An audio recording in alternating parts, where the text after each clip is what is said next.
Assalamualaikum warahmatullahi wabarakatuh. Saya Desi Ramadhani, MPM 18003 akan menjelaskan mengenai prinsip-prinsip dasar manajemen klaim.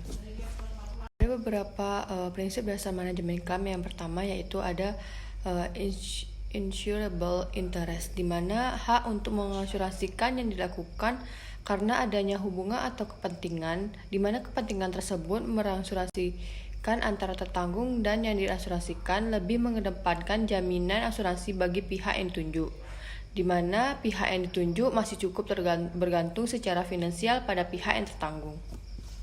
Contoh daripada insurable interest yaitu jika seseorang mengambil asuransi jiwa saat sedang mengambil KPR. Dengan cara ini, seseorang tidak akan membebankan pihak yang ditunjuk, yaitu keluarga, untuk meneruskan cicilan apabila terjadi sesuatu yang tidak diinginkan. Selanjutnya ada utmost good faith, di mana perjanjian yang dibuat harus didasarkan pada fakta-fakta yang lengkap dan akurat. Selanjutnya ada proximate cause, di mana diartikan sebagai penyebab paling utama. Contohnya yaitu dalam suatu kejadian peristiwa berturut-turut yang menyebabkan kerugian. Selanjutnya ada indemnity, di mana prinsip ganti rugi.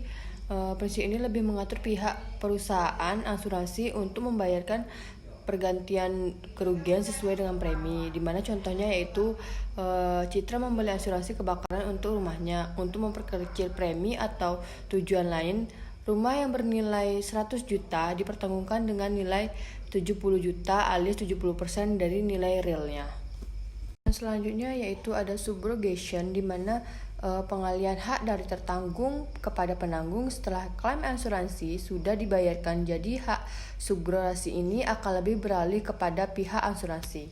Contohnya yaitu jika asuransi sudah menggantikan kerugian yang diderita tertanggung, maka rongsokan mobil yang rusak atau mobil yang tertanggung yang hilang ditemukan kembali akan menjadi hak milik perusahaan asuransi. Selanjutnya ada kontribusi, di mana mengatur hak penanggung untuk mengajak penanggung lainnya untuk sama-sama menanggung, akan tetapi kewajiban mereka terhadap tertanggung tidak harus sama dalam memberikan indemnity alias kompensasi finansial. Contohnya yaitu Pak Ali memiliki dua polis asuransi yang sama, yaitu asuransi X dan asuransi Y, di mana Pak Ali mengalami kerugian dengan total 100 juta. Dari situ asuransi X akan membayarkan sebesar 75 juta dan sementara asuransi Y akan membayarkan sebesar 25 juta. Total penanggung yang dia dapat tidak akan lebih dari kerugian yang terjadi. Selanjutnya ada loss minimization, di mana usaha untuk memperkecil risiko yang akan dihadapi.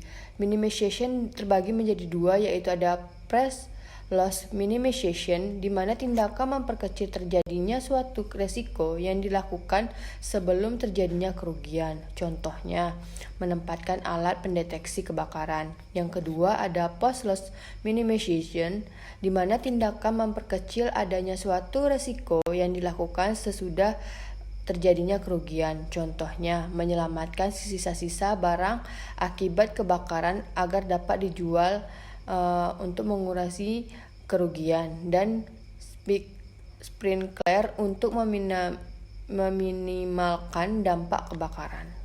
Baiklah, mungkin hanya itu yang dapat saya sampaikan mengenai prinsip dasar manajemen klaim.